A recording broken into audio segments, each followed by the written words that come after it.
মোবাইলে নারী দেখে না, ছবি দেখে না, উলঙ্গ দৃশ্য দেখে না। আমি জানি 16 বছরের ছেলের হালাত কি, 14 বছরের ছেলের হালাত কি, ক্লাস 9 এর ছেলের হালাত কি।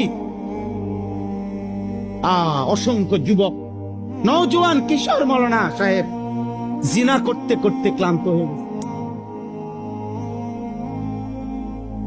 বেবিচার করতে করতে ক্লান্ত হয়ে গেছে।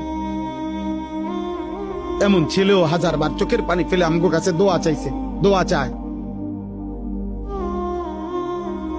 যে সারা রাত উলঙ্গ ছবি দেখে, যার নিজের লজ্জাস্থান নিজের হাত দ্বারা শেষ করে দিছে।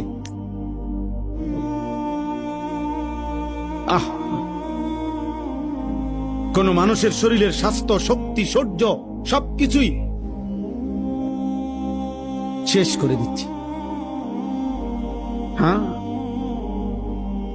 কি পরিমাণ সন্তান, কি পরিমাণ মানুষ নেশাগ্রস্ত দেখেন।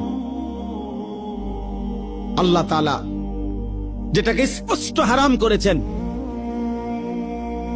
নেশার যে কোনো জিনিস, প্রিয় যুবক, এক বিন্দু এটাও হারাম, এক বালতিও হারাম। আল্লাহ নবী সাল্লাল্লাহু আলাইহি সাল্লাম একটা কথা শুধু বলি, মারাত্মক ভয়ঙ্কর একটা কথা আছে। নবীজি বলছে, মান শারিবাল খামরা, যে মদ পান করে, নেশা করে, গাঁজা খায়, বাবা খায়, ইয়াবা ট্যাবলেট নেয়, এরকম নেশাগ্রস্ত, খোদার কসম আল্লাহ নবী বলছে তার বড় 2টা ক্ষতি হয়। 1 নাম্বার হলো মান শারিবাল খামরা, যে ব্যক্তি নেশা করে, আল্লাহ নবী সাল্লাল্লাহু আলাইহি ওয়াসাল্লাম বলছে তারাকাস সালাহ, সে টোটাল নামাজ ছেড়ে দেয়, তার আর নামাজ পড়ার তৌফিক হয় না। কিন্তু এর পরের কথাটা আরো জঘন্য, এটা বলতেও আমার কলজাটা কাঁপে।